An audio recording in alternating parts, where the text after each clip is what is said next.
Speaking of the book. Yes, the book. So you've read the book. I read the part that you wrote about me. It's not the only part you read. Here and kind of, I kind of skimmed through it, but that was the part that I remembered. Yeah.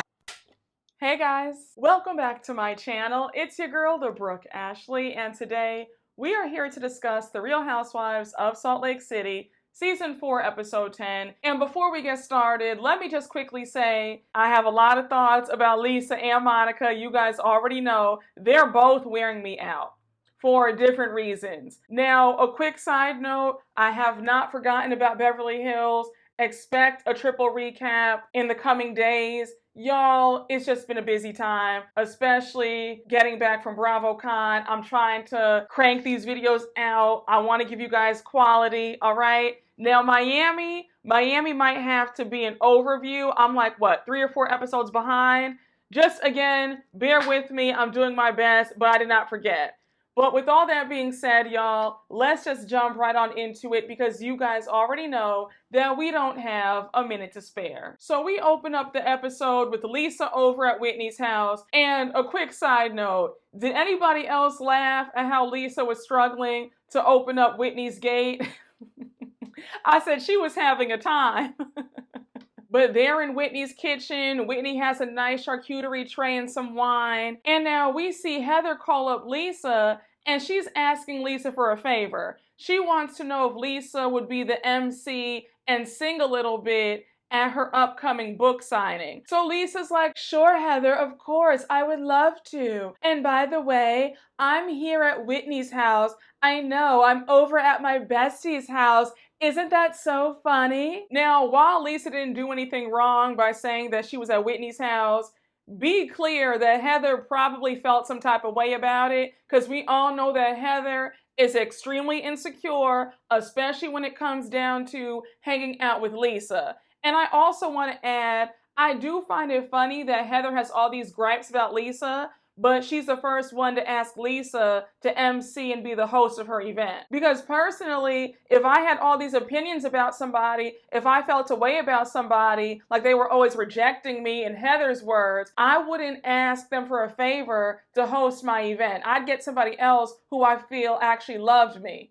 Right? But that's just me though. So Heather ends the conversation and now it's just Whitney and Lisa face to face. And Whitney sits down beside her and she says, now Lisa, what was all that mess that happened at my Prism event the other day? I was mortified to see you and Monica going at it. Now, one thing about Lisa will dance around giving you an apology. Lisa had more stories in a comic book about why she was acting out. So Lisa's like, I know, but let me just say, I wasn't the one who started it. That was Monica. Monica started the whole thing. Now, y'all know that I don't like Monica. However, in the last episode, and Lisa, I called you out about it too in the recap. Lisa, you actually did start the argument because Monica had said something to Angie. She made a joke and you assumed that she was talking about you. So that's when you said chill the F out and that's when it got started. So you actually did start the whole thing, sis. So Whitney says, let me stop you right there, Lisa, because I don't care who started the fight. My whole thing is you guys didn't have the self-control or the decency to check yourselves and to not act out at my event. You know how much this means to me. It's my business. And for you to do that, I was really pissed. Then Whitney goes on to say that she's actually angrier at Lisa because she's known Lisa longer. She views Lisa as a good friend, and Lisa knows how much her jewelry line means to her. And if I were Whitney, I would have kicked Lisa and Monica out because how dare y'all? And also the way they had no regard because they were arguing during Whitney's speech. So of course, Lisa can't take any accountability. She's upset that Whitney's angrier at her than she is at Monica. So she's like, are you kidding me right now? Really, Whitney? You're more mad at me than you are with Monica? Really? I cannot believe that I'm being chastised right now. Maybe I should be angry at her because she had a cash bar and no food at her party. Now, Lisa, I don't care how you try to slice it, you were wrong. Now, let me just stop for a minute. Whitney, that is real cheap of you and real trifling that you threw that party and had a cash bar and no food. So you're telling me that there were no past hors d'oeuvres? They just sat and bought jewelry, but you didn't have the decency to give them some free liquor? Not even some wine or beer? Not an appetizer? Girl, that's tacky as hell. I'm not gonna hold you. You guys know how I am. I cannot stand how these women get on these shows and then they want to play poor hostess when it comes to throwing events. But we finally get Lisa to apologize and acknowledge that she was wrong. So now Whitney wants to get to the root of Lisa's anger, and she goes on to ask Lisa if she's bothered by Angie and Monica being friends. So Lisa clears it up. She says, no, it's not that I'm trying to dislike Monica. I just don't like how she hurt my friend. That's it. Then she goes on to say that she's confused by Angie's behavior because Angie has been saying the complete opposite to her on the phone. She's been telling her how much she doesn't like Monica, how she doesn't care about Monica. So to see Angie and Monica hugging and being really cool with each other at Whitney's event, that really threw her off. And listen, I get that because I give you a side eye too. If you're telling me one thing about somebody, then when I see you, you're all hugged up, talking about, oh yeah, girl, you know, I love you, you're my friend. I'd have an issue with that too. So I'm not going to fault Lisa about that because I understand that. That's a valid feeling. I get that. But I do think that Lisa isn't being completely honest. I think that Lisa is still upset with Monica when Monica called her materialistic. So I think that, yes, she's annoyed that Monica was spreading the rumors or telling everybody in the group about the Sean rumors. But I also think that she doesn't like Monica because she called her materialistic when they were in Palm Springs. So now Whitney states that she believes that Angie's a bit too afraid to tell Lisa what's really going on between her and Monica because Angie probably feels this sense of loyalty to Lisa and she's probably afraid of Lisa. So Lisa's like, no, that's not it. Angie's not afraid of me. And Whitney's like, well, has she ever stood up to you in your friendship? And it's crickets. So I just said, now Lisa, you know when somebody's walking on eggshells around you and they're too afraid to stand up to you because they feel like they can't really talk to you. And Lisa is a hard person to talk to. And Whitney was right when she said that Lisa's really difficult to get through to because it's always about her feelings. It's always about what she wants. And Whitney's right because Lisa is very self-absorbed. It's always about her. It's Lisa's world and we're just living in it. That's how Lisa carries herself. And I'm all for having main character energy, but you also have to realize that it's not always about you all the time. Now, Lisa, I have to check you quickly because when you started cursing at one point, your voice was getting raised and Whitney's son came down the stairs because he heard you. And when Whitney said, Lisa, please stop cursing in my house. I curse in front of you guys, but in front of my kids, I don't curse in front of them. They're not used to all this profanity and yelling. They don't like that, so please stop. So Lisa's like, okay. And then when Lisa said, who does she think she is, Emily Post? And I said, Lisa, you're insane. For you to be upset at Whitney for telling you, please don't conduct yourself like that in my home, you sound crazy. That is Whitney's home. Those are Whitney's kids. If she said that it's a no cursing zone, a no yelling zone, respect her wishes or get out. I'll be damned if I give you my house rules and you want to challenge them and get mad at me. Honey, if you don't like it, then go. And again, Lisa, you're one of those people where you can never be told anything. You take everything as a slight. Lisa, you're really pissing me off with the self-centered behavior. acting like you're above reproach is getting annoying. And you sounded so immature to say, don't make your guests feel uncomfortable. I said, girl, what? Are you okay? It's about making sure that you're being respectful to your host. That is not your home. If you want to scream and yell in front of your kids and your husband, then that's your right. But when you're in someone else's home, you have to play by their rules. Again, Lisa, it's not a good look. You're making yourself look crazy, disrespectful, self-centered, and just completely insane. I just don't understand. It's like Lisa really can't be told anything. So now we jump to Heather and Mary hanging out.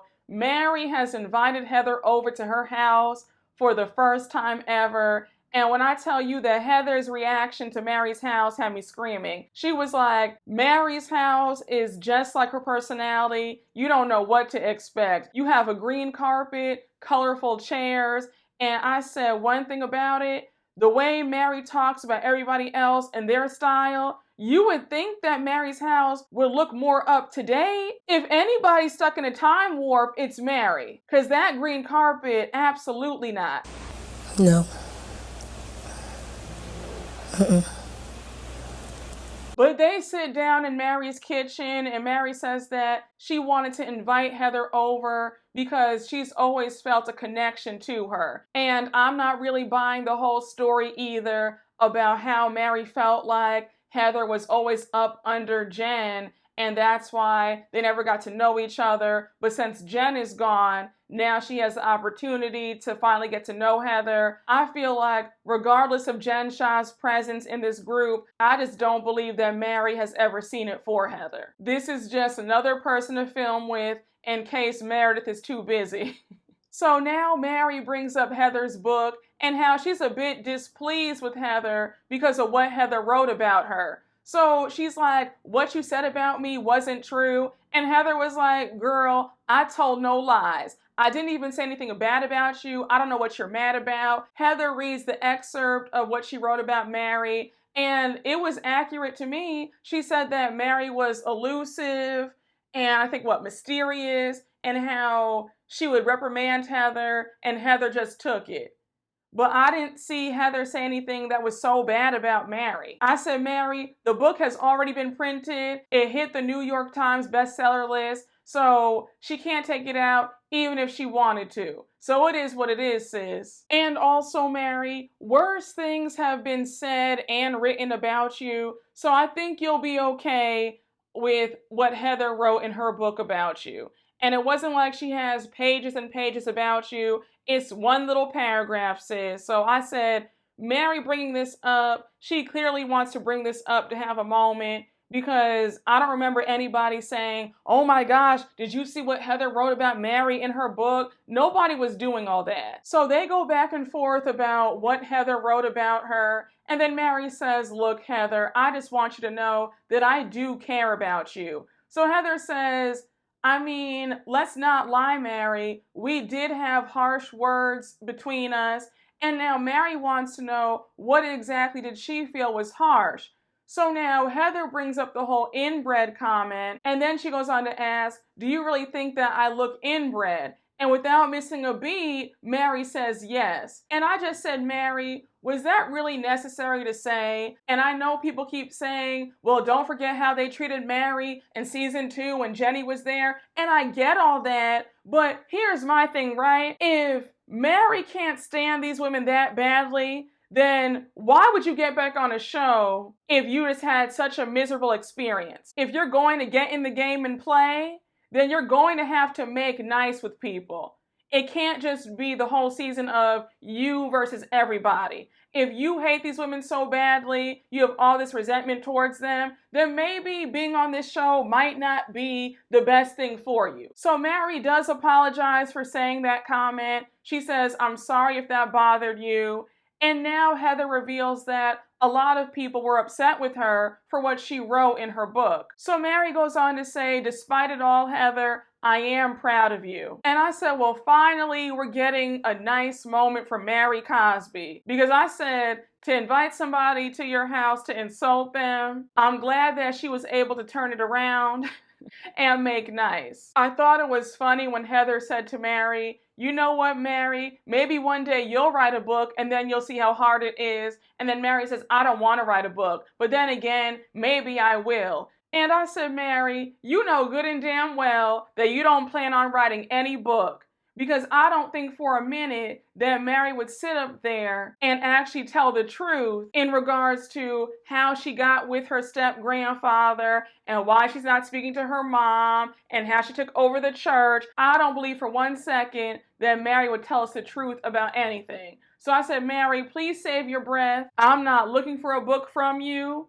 Don't even think about it unless you're going to be truthful and honest about what really went down. I'm not going to hold you guys. I don't have a whole lot to say about this short scene with Meredith and Seth. They're recording their podcast episode and they start talking about their post-nuptial agreement. We find out that they got one 15 years into their marriage because they were having some difficulties. Meredith thought that Seth was going to leave her. They were moving from Chicago to Utah. Seth was working all the time. He wasn't around for the kids or her.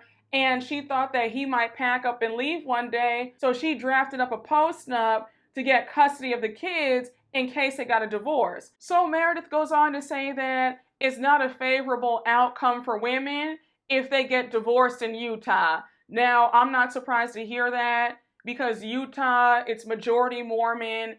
They don't really believe in getting a divorce. So I'm not surprised to hear that women get the short end of the stick if they do get divorced in Utah. So now Seth jumps in and he's like, wait, you thought that I was going to leave you? And Meredith was like, yes, like the way you were acting, we were so disconnected. It was a really rough time. It was me with the kids. You were always gone working. Like I really thought that you were going to leave.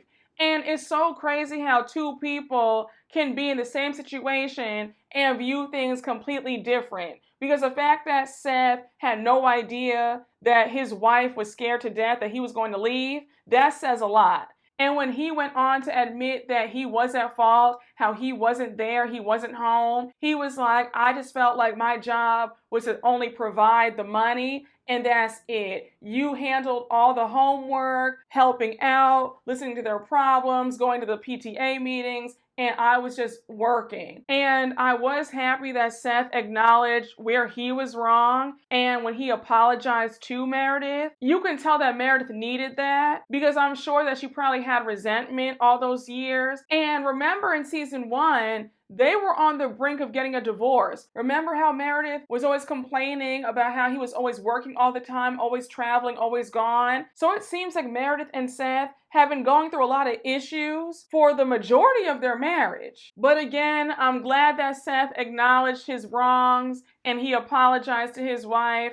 And hopefully their podcast will help out other married couples. So now we jump to another short scene with Monica. Monica's at home with her girls, and all of a sudden, we see her mom pull up in the driveway with Monica's car. So Monica's like, girl, lock the doors. I'm gonna go outside and speak to grandma, but she's not coming in this house. Now, the way Monica's mother was acting at that dinner in episode 8, I wouldn't let her in my house either. So Monica goes outside. She's really cold towards her mother. Her mom's trying to make jokes. She's like, hey, I come bearing gifts. Here's the car. And Monica's not having it. She's like, you know what, Mom? I can't live like this anymore. I cannot deal with you being upset with me one day and then taking our car back. So Monica's mom promises that she'll stop this behavior. And then she says that the reason why she does this because she wants Monica's attention. Now I said, lady, you are good and grown talking about you take the car back to get your daughter's attention. You need help. So Monica's like, look, Mom, this is the pattern between us. We have high highs and low lows. It's got to stop. I can't do this anymore. So her mom is pleading with her to join therapy. And Monica's like, girl, we've done therapy and it hasn't worked. And when Monica said, Mom, unless you plan on being brutally honest during therapy, it's not going to work. It's not going to heal us. And seeing how her mom was carrying on at that dinner and not taking ownership for anything, I can only imagine how she's acted when they've gone to therapy. And let me just say this quickly. I really enjoyed reading your comments in my last recap. A lot of you guys gave me some great insight. You were saying that although this might be uncomfortable to watch between Monica and her mom, it's needed. Because a lot of you guys stated that for people who have come from homes where it's been dysfunction, it is good to see that there are other people going through this. Now, there has been some back and forth about Monica duping her mom about the show. On Instagram, or I think it was on Twitter, Monica's mom wrote about how Monica pretty much tricked her, saying that it was going to show them in a good light, and she feels blindsided that Monica is now putting all their problems out on Front Street. So again, who knows what the truth is, but Monica, if you did dupe your mom and you told her something else, then shame on you. But I screamed at the end of this scene because Monica's mom was like, okay, will you drive me back home? And Monica said, girl, you better get to walking. It's actually a nice brisk day. Enjoy the walk. So now we get to the day of Heather's book signing, and Heather says that she's excited because it's her first book signing in SLC. So we see Lisa arrive first. She says that, I mean, it's been a really weird week. I'm in a really weird space with Whitney, and I don't want to talk to or see Angie, and you know that I don't like Monica. Honestly, I just want to have a good time with Heather. Lisa really treats Heather like a backup plan. When everybody else won't do, then let me just dust Heather off and call her up. And Heather, I hope you see this, and I want you to get some self-esteem. You should not allow Lisa to use you like this. Pick you up when she needs you, and then put you down when she feels like she can do better. Because that's exactly how Lisa treats you, sis. You are definitely the backup. You're the second choice, second option, and it's very tiring to watch. So we see Meredith, Angie arrive, and now Monica arrives. Now Monica went right to that bar, and she's like, can I get a drink that doesn't have Vita tequila in it? And I was just like, girl, all you have to do is just ask for a vodka and pineapple. All that extra stuff isn't needed. Then we see Angie point out that it is a bit awkward with her and Lisa right now. They used to talk all the time on the phone every single day, and now they're barely speaking. So now we see Monica pull Meredith to the side, and she tells her about the big argument that she had with Lisa at Whitney's event. Meredith was like, girl, what? That happened? And Monica's like, yeah, girl. She goes on to say that she will not allow Lisa to bully her. And Meredith says, you know what? I get it, but learn how to make your point in a calm manner. Don't be so reactive. Monica's like, I hear you, sis, but the probability of that happening is slim to none. Now, I've said this about Lisa and Monica. They're both triggered by each other for different reasons. And Monica, the same way that I told Lisa to pay you dust in the last episode, you need to also do the same thing.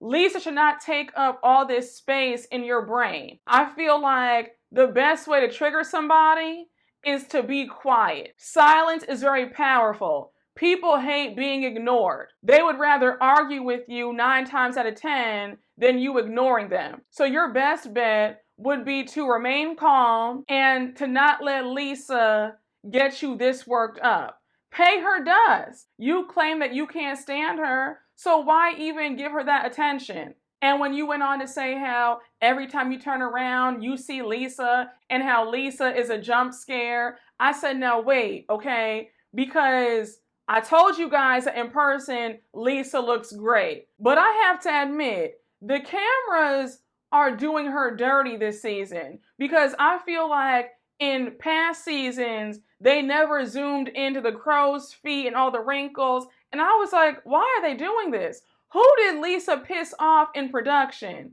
Because before, they would kind of, they would hide that. But now we're seeing every single crack, line. I said, well, damn. But in person, She does look good. But on this camera, though, they're definitely trying her. So Heather's book signing has officially started. Lisa takes the mic and she's like, I'm Lisa Barlow. I'm going to be your host tonight. And I'm going to start it off with a rendition of my hit single, Away in a Manger. Away in a manger, no crib for his head. The little Lord Jesus laid down his sweet head. And please forgive me, I can't find my mic, so that's why she didn't make her appearance. But the next time, I got you. But I hope you enjoyed my rendition of Lisa Barlow singing Away in a Manger. Now, Monica, you yelling out no while Lisa was singing, very immature. I said, girl, cut it out. You are too grown. It's giving middle school behavior. Sit there and shut up. Lisa has you panini pressed. Heather asked Lisa to sing and be the MC. So again, girl, sit there and just be quiet. And then when they brought the choir out and Lisa read her rap to introduce Heather, and you have Monica still going, talking about, oh my gosh, this is awful. No, this isn't it. It's like, again, sis, just stop. You just can't help yourself. I get it. You don't like her. That's valid. That's your right. But you don't have to do that extra stuff. It reminded me so much of this last episode of Potomac when Wendy went to hug Karen and you have Giselle doing all this. It's like, girl, stop. So now Heather takes the stage and she gives a speech. She reads an excerpt of her book and she gets emotional. I think she mentioned something about hanging out with the missionaries when she was younger. And you see Monica saying that when she was growing up, they used to have the missionaries over their house all the time, and how it was like having older brothers, and it was a very cherished time in her childhood. So Heather finishes, and now she's signing books, talking to people, and now we see Lisa pull her to the side, and she's like, Heather, I just want to say you did a great job. That was really awesome. I got emotional when you talked about the missionaries because my son is about to be one. So it really made me think. So instead of Heather just saying thank you, she makes it into this big thing. She's like, thank you so much, Lisa. I just want to be a part of it, but I feel left out. Then she goes on to add how she wants to feel validated because she feels like the rules only apply to some people, but not to others. And we already know that she's low-key talking about Lisa Barlow because she feels like Lisa Barlow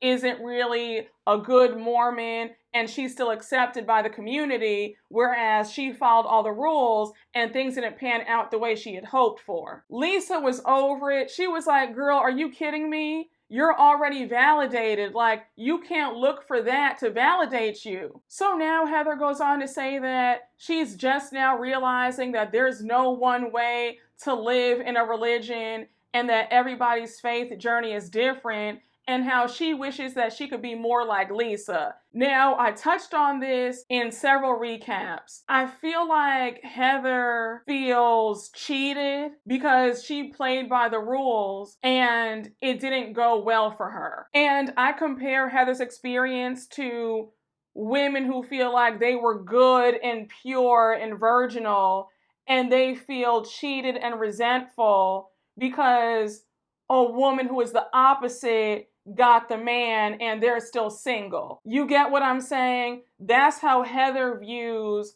Lisa and her Mormon journey. She feels like Lisa's so loosey-goosey, she's so lax about it, she doesn't do this, she does that. And it's like, well, how come she's still accepted, but I did all of that. I didn't drink, I didn't curse, I didn't do XYZ, but yet here I am on the outs. And again, Heather, you can't compare your journey to somebody else's. And the faster you realize that, the better off you'll be. I think that Heather needs to learn how to stay in her own lane, stop comparing herself to other people, and to stop being so self-righteous, thinking that just because you followed all the rules, so to speak, that's going to get you your desired outcome. I don't know. I want Heather to go to a therapist because she still has a lot of lingering issues and she keeps projecting that onto Lisa. But Heather says that she feels good about where her and Lisa stand right now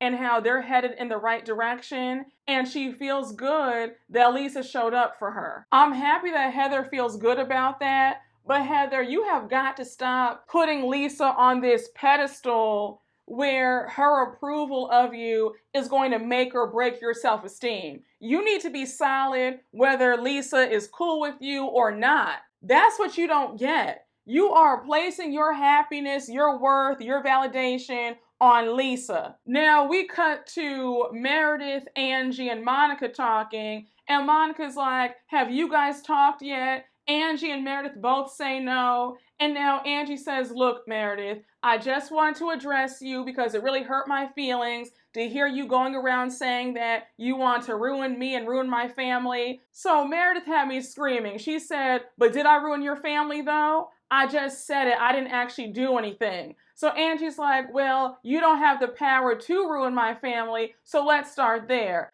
I said, for the love of God, can everybody stop trying to force Meredith and Angie to be cool? Meredith does not see it for Angie, and it is what it is. Meredith gave that tired apology, and then she dipped out. She said, shout out to everybody, I have fun. Oh! Shout out to everybody, I had fun. I gotta be good.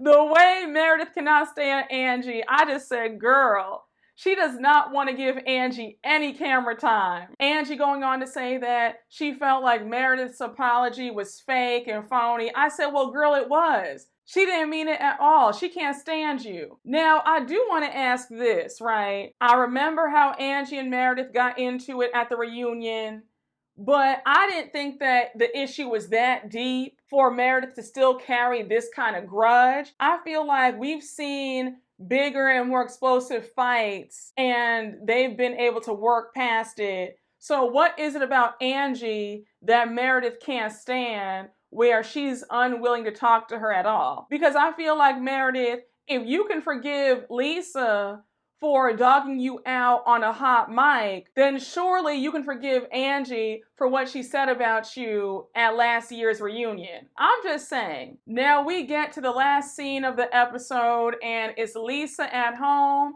She's having Angie over. She says that she wants to talk things out because she feels hurt, blindsided, and really sad and confused because Angie's telling her one thing but doing the opposite. And she also feels like Angie's not her friend. So Angie comes over and Lisa's like, hey Angie, come on in.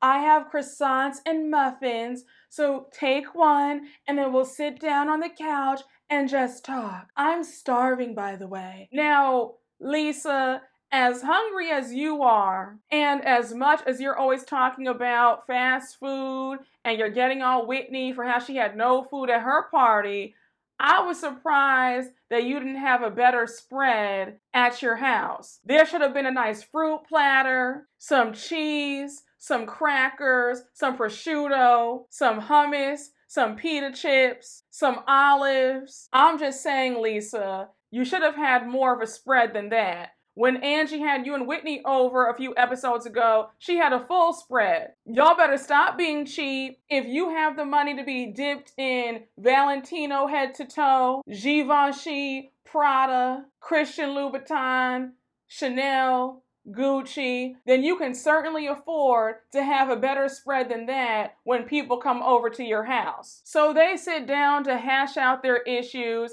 and Angie says, look, Lisa, I've been feeling weird ever since Whitney's Prism event. You left upset, and I know you feel like I'm taking Monica's side, but that's not the case. So Lisa's like, look, Angie, I had no idea that Monica had all these issues with me, but I'm just confused because on one hand, you're telling me F her, I don't like her, I don't want to be her friend, but then when I see you hugging her and talking to her, I'm confused. Now, props to Angie. She was like, you know what, Lisa, you're right. I did do that. I did talk badly about Monica, and you called me out on it. I get how you're confused. but me and her talked it out a few days ago and we're actually good. My mistake is that I didn't tell you that, so I see why you're confused. And again, I love people like Angie. Angie takes ownership.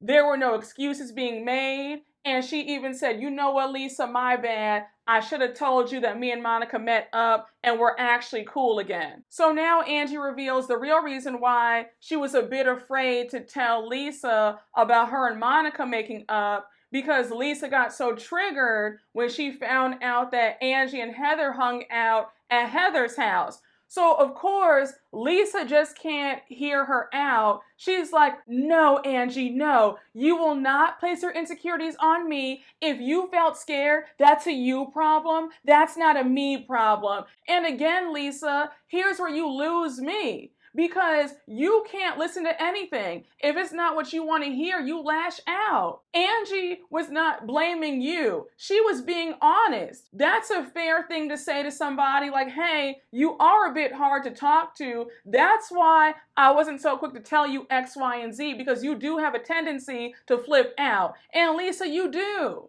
It's very exhausting. But I did not like the way Lisa kept interrupting Angie throughout this conversation. She wouldn't hear her out. And I just said, Lisa, you've got to do a better job. I understand that you get heated, you get upset, but just hear your friend out. So Angie goes on to say that it's in her nature to get along with people. And Lisa's like, but how do you think I feel? Because I didn't know any of this. And it's like, Lisa, once again, it's not always about you and how you feel. My God. And you could tell that Angie was being sincere. She was laying it all out on the line. She wasn't being shady. So I felt like Lisa's attitude was really over the top because Angie's responses didn't warrant all that. So now Lisa says that I just want clarity and consistency, and I'm not 5. I'm not going to tell you who to be friends with. Again, I just want you to be clear with me and just tell me what's going on. I don't ever want you to feel like you can't tell me anything. I mean, Lisa, with your attitude, the way you don't take ownership about anything, the way you get so defensive at the drop of a dime, I mean, you really can't blame Angie for feeling the way she felt. So Angie says, you know what, Lisa, you're right. I was walking on eggshells with you and I'm sorry. Lisa says, same here. And then she says that they're good. And that's the end of the episode. Now, like I said a few minutes ago, Lisa, you have got to work on not being so self-centered. That is a terrible trait to have. And I know none of us are perfect. We all have something. But I just feel like you're going to push people away if it's always me, me, me, me, me. It can't always be about you. I know that might be a hard concept to grasp, but you have to grasp it immediately because it's going to turn folks away from you. It's definitely turning viewers off. But I just felt like your reaction to Angie when she came over, I thought it was too over the top. I thought you were being rude. Angie came to you with very calm energy, and you came with the bazookas out. Like, I wasn't feeling that. But y'all, SLC is giving what the other girls were supposed to have gave, in the words of Rolling Ray, and I'm ready for this vacation that they're about to take because that's when all the drama goes down, and I am here for it. But y'all, that was my recap. I hope you guys enjoyed. Thank you all so much for watching, and remember to like, comment, and subscribe, and I will see you all later. Bye.